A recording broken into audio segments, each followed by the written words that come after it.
Jangan lupa like, comment, and subscribe channel YouTube TVRI Bengkulu dan nyalakan lonceng notifikasinya.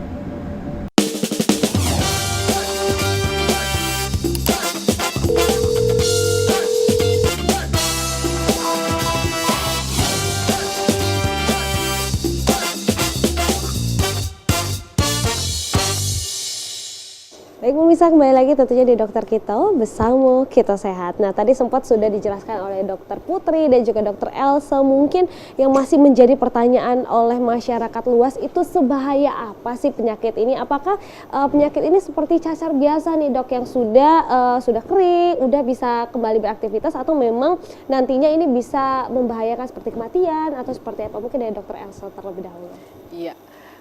Dari slide Dokter Putri tadi kita lihat dari 88 yang terkonfirmasi alias yang terdiagnosa Mpox ini, kabar baiknya 87-nya sembuh. Ya, artiannya kalau bisa dibilang dia sebenarnya mirip dengan virus-virus lainnya ya, hanya saja mungkin karena dia penyakit yang baru di Indonesia, jadi kesannya adalah sesuatu yang sangat fatal atau menyebabkan kematian. Sebenarnya enggak juga. Jadi kalaupun nanti ada kecurigaan ke sana, kalau lebih cepat ditangani, lebih cepat didiagnosa, nanti prognosanya pasti baik. Jadi kita lihat aja dari 88, 87-nya sembuh. Satunya juga nggak ada yang kabar meninggal kan di Indonesia seperti itu. Hanya saja tetap semua penyakit pasti ada komplikasinya ya. Maksudnya adalah sejauh mana atau sefatal apa. Kalau kita bicara virus apa aja sih sebenarnya, virus apa aja? Dia karena dia bisa viremia, maksudnya bisa masuk ke pembuluh darah, kalau tidak segera diatasi, mungkin nanti lesinya bisa ke mata atau ke paru-paru ya, seperti itu. Nanti mata bisa menyebabkan kebutaan, atau kalau ke paru-paru bisa menyebabkan gagal nafas, seperti itu. Hal-hal itu bisa terjadi, tapi dengan catatan kalau memang tidak ditata laksana dengan cepat dan baik, seperti itu. Benar, memang ketika mendapatkan beberapa gejala-gejala tersebut memang langsung ya dok ya, karena jangan sampai nanti teman-teman atau mungkin keluarga di rumah itu bisa terpapar juga nih tanpa kita ketahui kita sudah memberikan atau mungkin menularkan nih penyakit dari Mpox ini. Nah kalau dari Dokter Putri Santri sendiri nih, tadi kan sempat disampaikan ya bahwa dari kementerian sendiri sudah memberikan anjuran-anjuran. Nah sekarang dari anjuran tersebut nih, dari mungkin puskesmas dari dokter sendiri ini sudah melakukan apa aja sih, mungkin edukasi atau mungkin sudah melakukan gerakan-gerakan gitu ya untuk jangan sampai menularkan virus Mpox ini.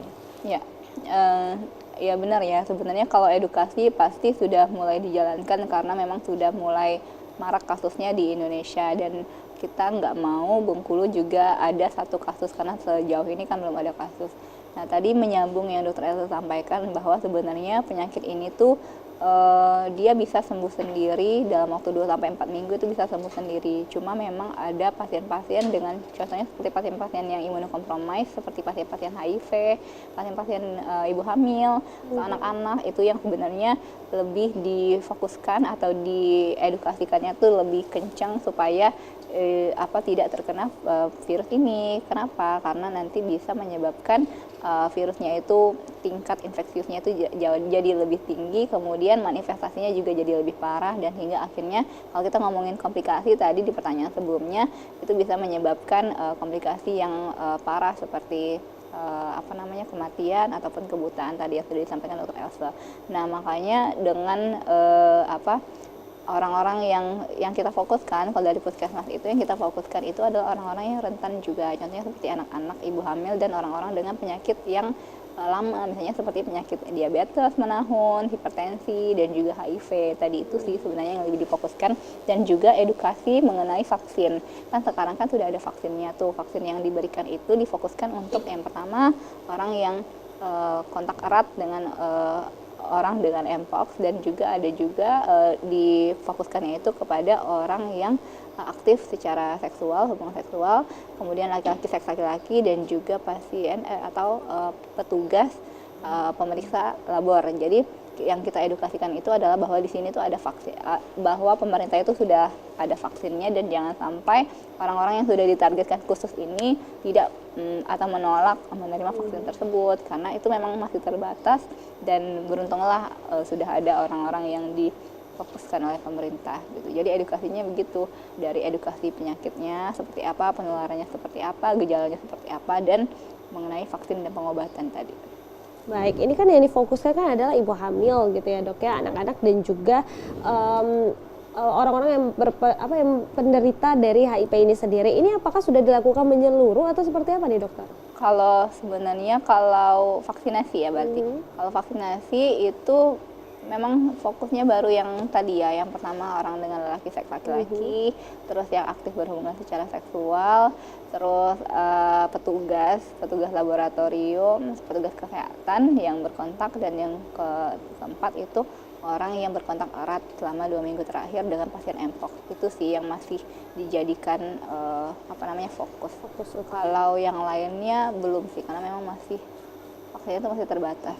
Ibu hamil dan anak-anak pun juga belum ya, karena memang kita ngelihat clade atau jenis virus yang paling banyak di Indonesia tadi kan kelompok 2 ya, yang memang transmisinya itu lewat kontak seksual. Jadi yang difokuskan itu dulu.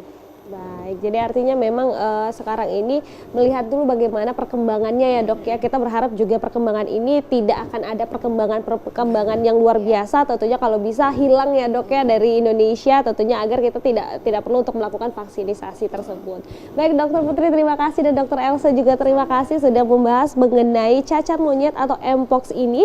Dan buat teman-teman jangan lupa saksikan terus Dokter Kitos setiap Senin hingga Jumat pukul 10 pagi. Dan akhir kata saya Viva Mencha pamit undur diri, sampai jumpa di Dokter Kitos selanjutnya.